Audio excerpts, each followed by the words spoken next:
शांति। आज है 25 दिसंबर 2025 और आज विशेष क्रिसमस डे है। सभी भाई बहनों को क्रिसमस की बहुत बहुत हार्दिक बधाई हो, मुबारक हो। क्रिसमस के दिन पर विशेष यादगार है कल्प वृक्ष का।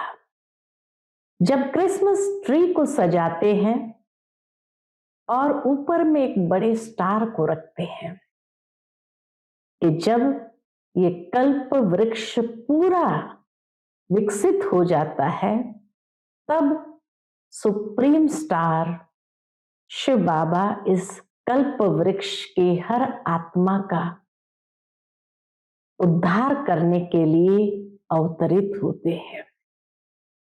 इसीलिए उनको टॉप पर दिखाते हैं। कल्प वृक्ष में भी नीचे तपस्या में बैठे हैं। बाबा बीज रूप है और बाप दादा दोनों ब्रह्मा बाबा और शिव बाबा सभी आत्माओं का उद्धार करते हुए गति सद्गति प्रदान करते हैं।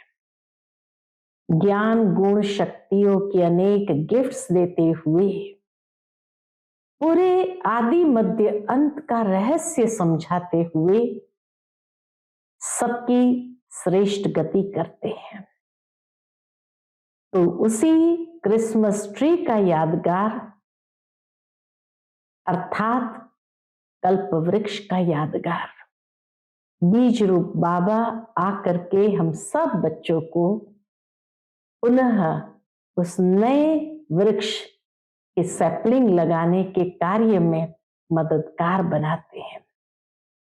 तो अभी परिवर्तन का समय बहुत जल्दी आने वाला है। नया साल माना नया युग आने का समय आ गया है। तो बाबा कहे अब अंतिम समय के लिए आज की मुरली में बाबा हम बच्चों को तैयार करते हैं कि अंतिम समय मान अपमान हार जीत बहुत कुछ देखने को है, लेकिन उसके लिए अपनी स्थिति को सदा एक रस बनाना है, अचल अडोल बनाना है। जब हमारी स्थिति अचल अडोल हो जाएगी तब कोई भी दृश्य सामने आए तो विचलित नहीं होंगे और सहजता से बाबा की याद में समा जाएंगे। तो सुनते हैं आज के बाबा के अनमोल मधुर महावाक्य। ओम शांति। मीठे बच्चे, तुम बहुत समय के बाद फिर से बाप से मिले हो, इसलिए तुम बहुत बहुत सिके लदे हो। पूरे 5000 साल के बाद मिले हैं तो कितने सिके लदे हैं। आज की मुरली से प्रश्न है, अपनी स्थिति को एक रस बनाने का साधन क्या है? उत्तर है, सदा याद रखो जो सेकंड पास हुआ ड्रामा कल्प पहले भी ऐसे ही हुआ था। अभी तो निंदा स्तुति मान अपमान सब सामने आना है। इसलिए अपनी स्थिति को एक रस बनाने के लिए पास्ट का चिंतन मत करो। कोई स्तुति करेंगे, कोई निंदा करेंगे, कोई मान देंगे, कोई अपमान करेंगे, उन सब के लिए हमें अपने को तैयार करना है। और ऐसी अचल अडोल स्थिति के ड्रामा में ये भी एक पार्ट है, ये समझते हुए पार करना है।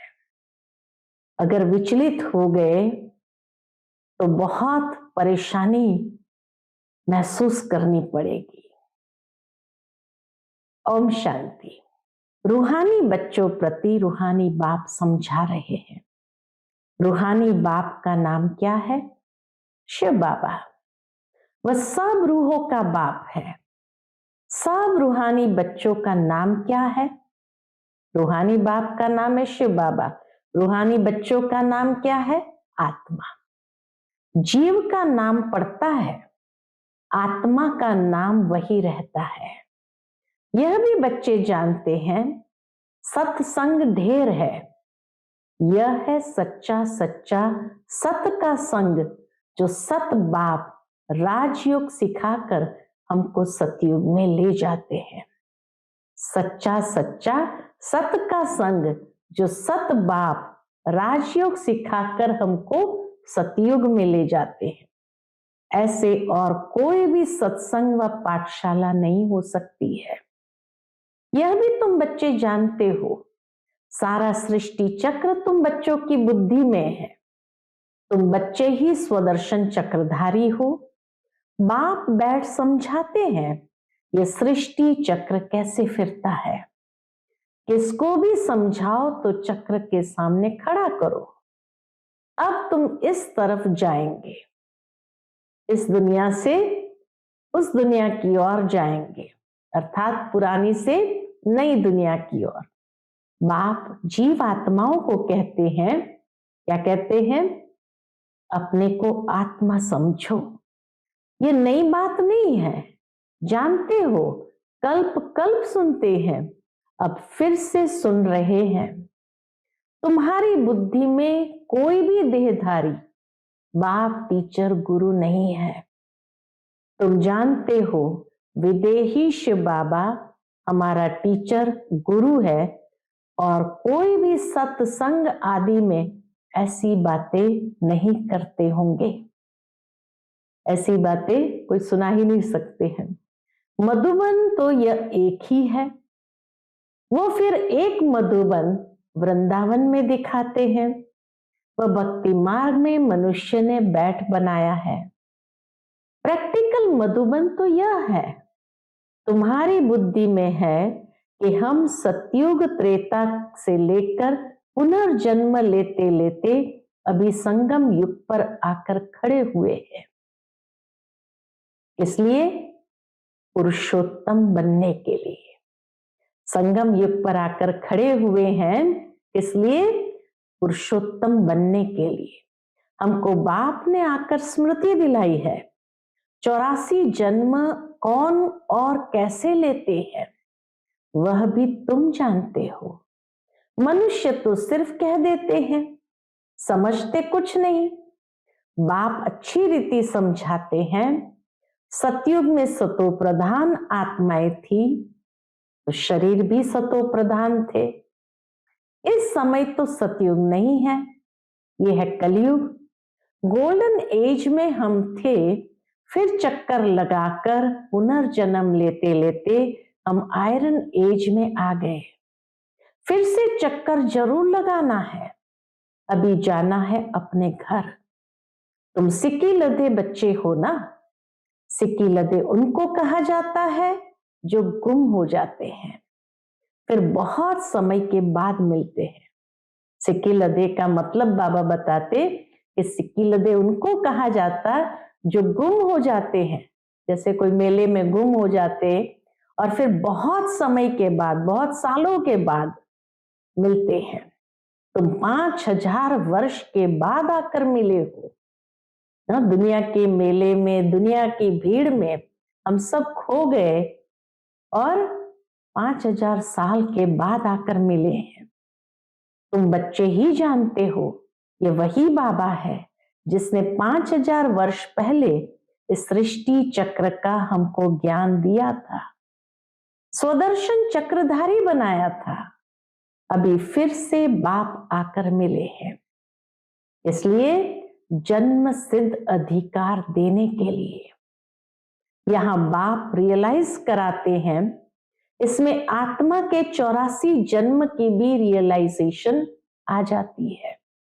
ये सब बाप बैठ समझाते हैं।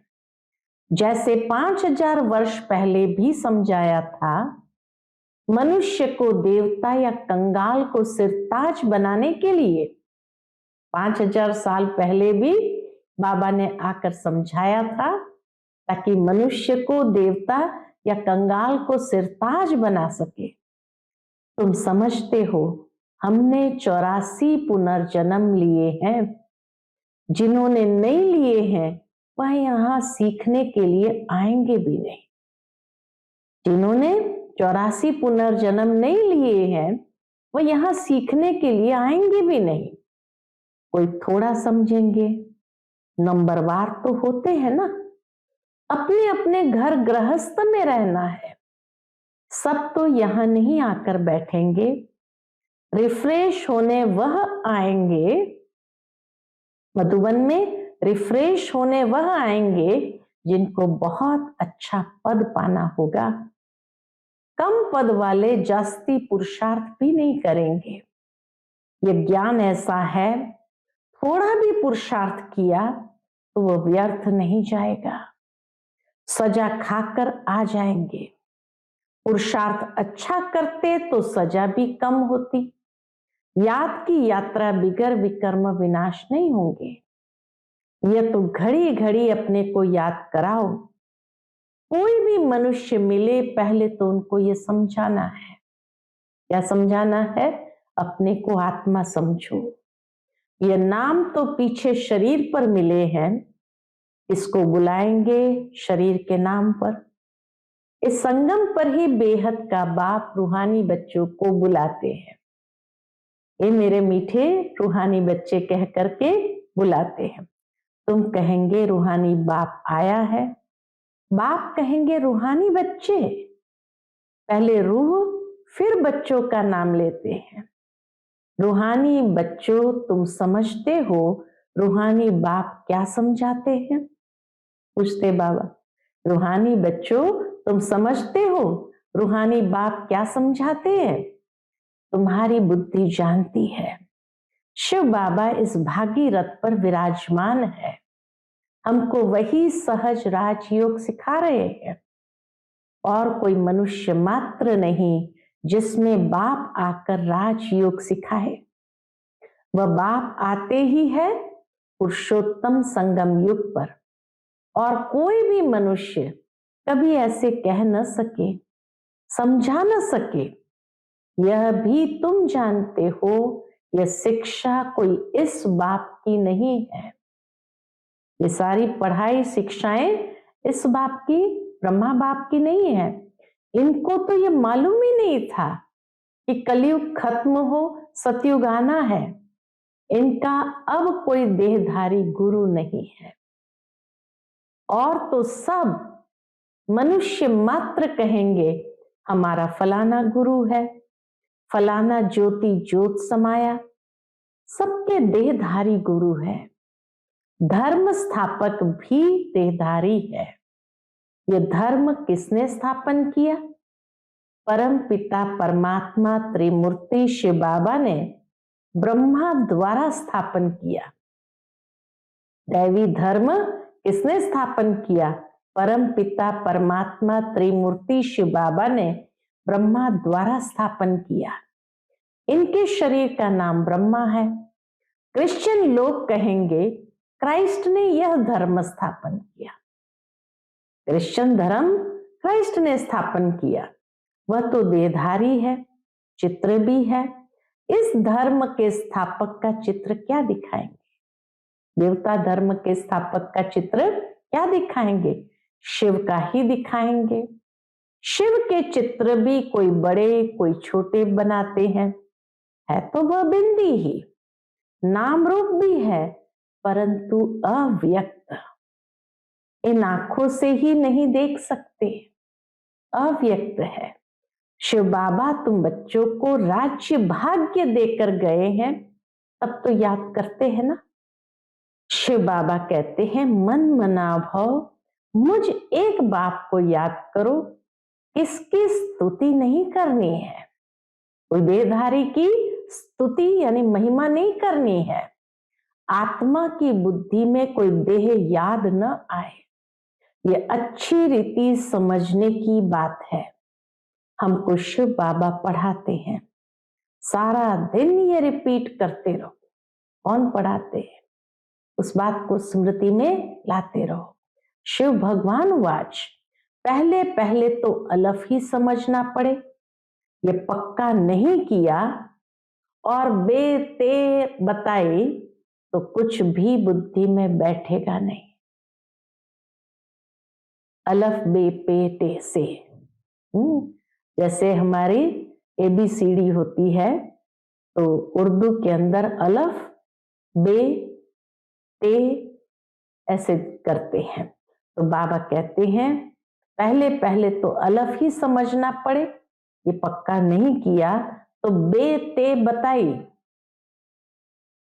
तो कुछ भी बुद्धि में बैठेगा नहीं। आगे के अक्षर बताए भी तो समझेंगे नहीं।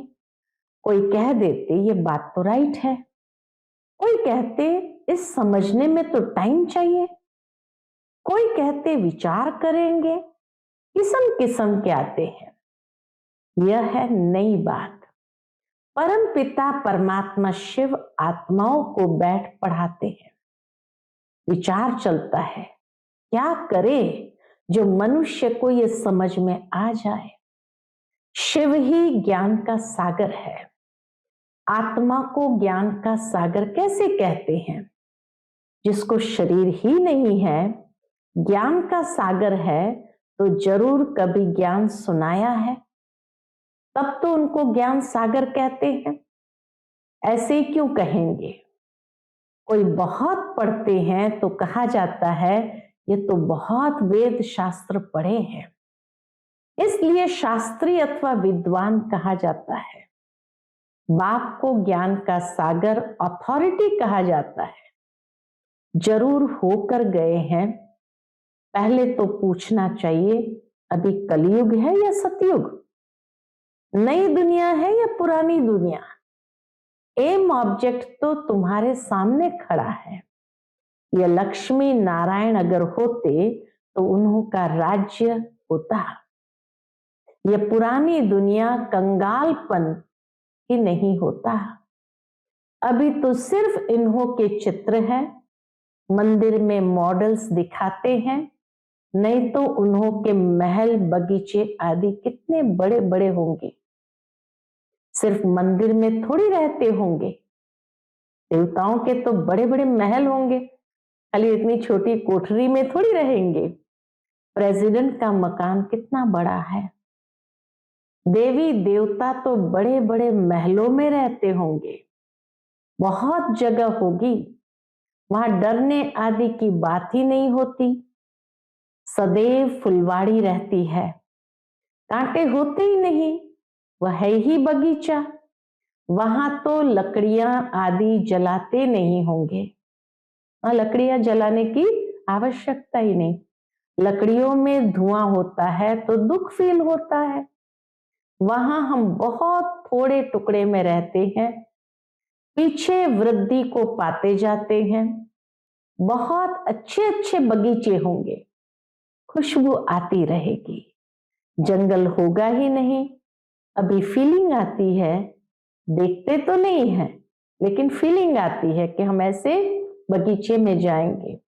तुम ध्यान में बड़े बड़े महल आदि देख आते हो, वह तो यहां बना नहीं सकते। साक्षात्कार हुआ फिर गुम हो जाएगा। साक्षात्कार किया तो है ना।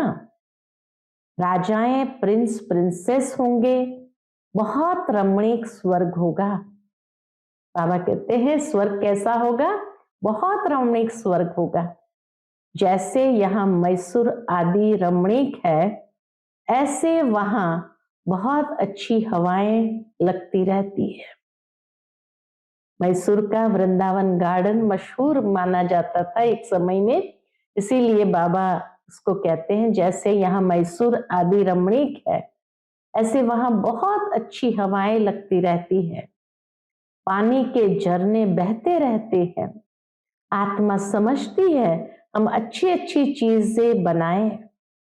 आत्मा को स्वर्ग तो याद आता है ना, अंदर में जैसे वासना आती है, याद आता है। तुम बच्चों को रियलाइज होता है क्या क्या होगा, कहाँ हम रहते होंगे, इस समय ये स्मृति रहती है।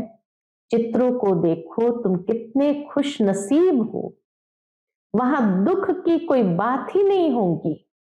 हम तो स्वर्ग में थे, फिर नीचे उतरे, अब फिर स्वर्ग में जाना है। कैसे जाएं? रस्सी में लटक कर जाएंगे क्या? हम आत्माएं तो रहने वाली है शांति धाम की।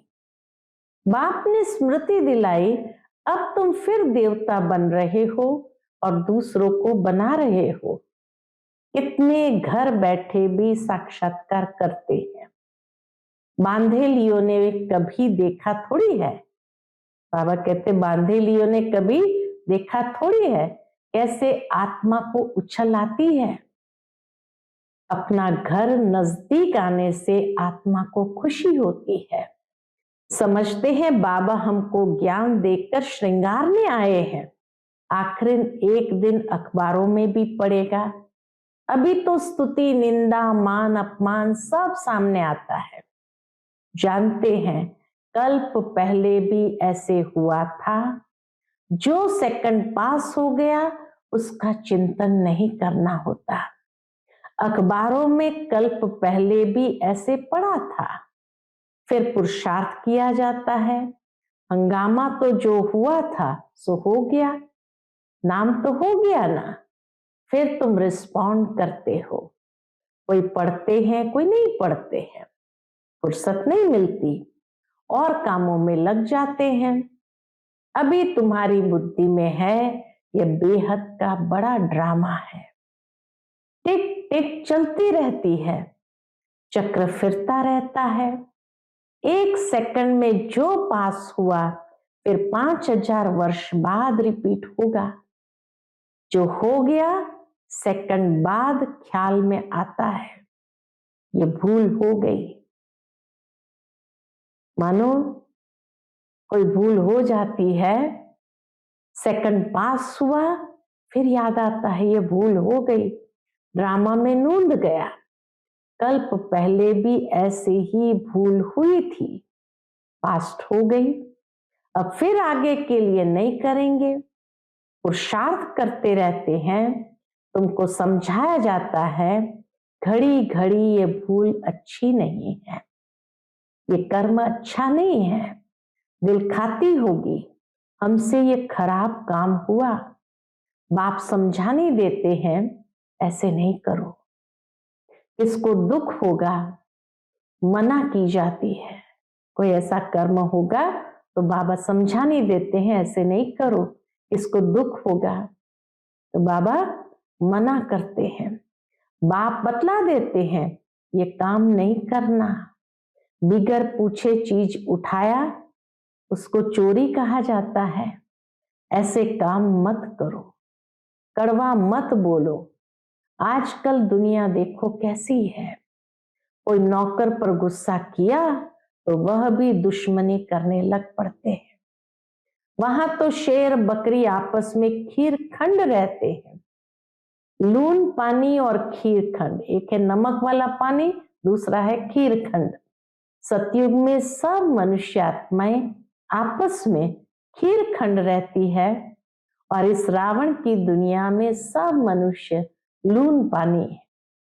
बाप बच्चा भी लून पानी, बाप बच्चा भी लून पानी। काम महाशत्रु है ना, काम कटारी चलाए एक दो को दुख देते हैं। ये सारी दुनिया लून पानी है। सतयुग की दुनिया खीर खंड है। इन बातों से दुनिया क्या जाने। मनुष्य तो स्वर्ग को लाखों वर्ष कह देते हैं, तो कोई बात बुद्धि में आ न सके। जो देवताएं थे उन्हों को ही स्मृति में आता है। तुम जानते हो ये देवता सतयुग में थे।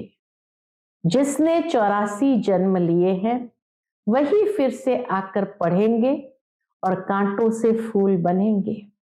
ये बाप की एक ही यूनिवर्सिटी है, इनकी ब्रांचेस निकलती रहती है। खुदा जब आएगा तब उनके खिदमतगार बनेंगे, जिनके द्वारा खुद खुदा राजाई स्थापन करेंगे। तुम समझते हो हम खुदा के खिदमतगार हैं। वह जिस्मानी खिदमत करते हैं, ये रूहानी। बाबा हम आत्माओं को रूहानी सर्विस सिखला रहे हैं। क्यों? क्योंकि रूह ही तमो प्रधान बन गई है। रूह आत्मा ही तमो प्रधान बन गई है। फिर बाबा सतो प्रधान बना रहे हैं। बाबा कहते हैं माँ में कम याद करो तो विकर्म विनाश होंगे। ये योग अग्नि है। भारत का प्राचीन योग गाया हुआ है ना, आर्टिफिशियल योग तो बहुत हो गए हैं। इसलिए बाबा कहते हैं याद की यात्रा कहना ठीक है। शिव बाबा को याद करते करते तुम शिवपुरी में चले जाएंगे। वह है शिवपुरी, वह विष्णुपुरी। परमधाम है शिवपुरी, सतयुग है विष्णुपुरी, यह है रावणपुरी। विष्णुपुरी के पीछे है रामपुरी, विष्णुपुरी सतयुग के पीछे है त्रेता युग यानी रामपुरी। सूर्यवंशी के बाद चंद्रवंशी है, ये तो कॉमन बात है। आधा कल्प सतयुग त्रेता, आधा कल्प द्वापर कलयुग। अभी तुम संगम पर हो, यह भी सिर्फ तुम जानते हो। जो अच्छी रीति धारणा करते हैं वह दूसरे को भी समझाते हैं। हम पुरुषोत्तम संगम युग पर है। ये किसकी बुद्धि में याद रहे तो भी सारा ड्रामा बुद्धि में आ जाए, परंतु कलयुगी देह के संबंधी आदि याद आते रहते हैं। बाबा कहते हैं ड्रामा हमें पुरुषोत्तम संगम युग पर है, ये भी किसकी बुद्धि में याद रहे तो भी सारा ड्रामा बुद्धि में आ जाए, परंतु कलयुगी देह के संबंधी आदि याद आते रहते हैं। बाप कहते तुमको याद करना है एक बाप को, सर्व का सद्गति दाता, राजयोग सिखाने वाला एक ही है। इसलिए बाबा ने समझाया है शिव बाबा की ही जयंती है जो सारी दुनिया को पलटाते हैं, परिवर्तन करती है। तुम ब्राह्मणी जानते हो, अभी हम पुरुषोत्तम संगम युग पर है।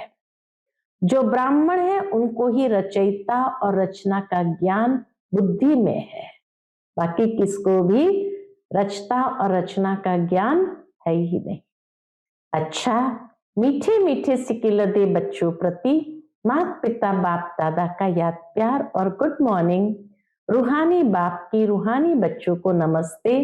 हम सब रूहानी बच्चों की रूहानी माता पिता बाप दादा को याद प्यार गुड मॉर्निंग और नमस्ते नमस्ते। शुक्रिया बाबा, शुक्रिया। आज की मुरली से धारणा के लिए मुख्य सार है, पहली पॉइंट, कोई भी ऐसा कर्म नहीं करना है जिससे किसी को दुख हो। कड़वे बोल नहीं बोलने हैं, बहुत बहुत खीरखंड होकर रहना है। दूसरी पॉइंट, किसी भी देहधारी की स्तुति नहीं करनी है, किसी भी देहधारी की स्तुति नहीं करनी है। बुद्धि में रहे हमको शिव बाबा पढ़ाते हैं, उस एक की ही महिमा करनी है। रूहानी खिदमतगार बनना है, खिदमतगार यानी मददगार बनना है। आज का बाप दादा का मधुर वरदान हम बच्चों के प्रति है, शुद्ध संकल्प के व्रत, व्रत माना दृढ़ता द्वारा वृत्ति का परिवर्तन करने वाले दिल तख्त नशीन भव। शुद्ध संकल्प के व्रत द्वारा वृत्ति का परिवर्तन करने वाले दिल तख्त नशीन भव। बाप दादा का दिल तख्त इतना प्योर है जो इस तख्त पर सदा प्योर आत्माएं ही बैठ सकती है। जिनके संकल्प में भी अपवित्रता या अमर्यादा आ जाती है, वो तख्त नशीन के बजाय गिरती कला में नीचे आ जाते हैं। इसलिए पहले शुद्ध संकल्प के व्रत द्वारा अपनी वृत्ति का परिवर्तन करो। वृत्ति परिवर्तन से भविष्य जीवन रूपी सृष्टि बदल जाएगी। शुद्ध संकल्प व दृढ़ संकल्प के व्रत का प्रत्यक्ष फल है ही सदाकाल के लिए बाप दादा का दिल तख्त। आज का स्लोगन है, जहां सर्व शक्तियां साथ है वहां निर्विघ्न सफलता है ही। जहां सर्व शक्तियां साथ है वहां निर्विघ्न सफलता है ही। आज का अव्यक्त इशारा, अब संपन्न व कर्मातीत बनने की धुन लगाओ। उसके अंतर्गत अंतवाहक स्थिति अर्थात कर्म बंधन मुक्त कर्मातीत स्थिति का वाहन अर्थात अंतिम वाहन जिस द्वारा ही सेकंड में साथ में उड़ेंगे, इसके लिए सर्व हदों से पार बेहद स्वरूप में बेहद के सेवाधारी सर्व हदों के ऊपर विजय प्राप्त करने वाले विजयी रत्न बनो, तभी अंतिम कर्मातीत स्वरूप के अनुभवी स्वरूप बनेंगे। तभी अंतिम कर्मातीत स्वरूप के अनुभवी स्वरूप बनेंगे। अच्छा, ओम शांति।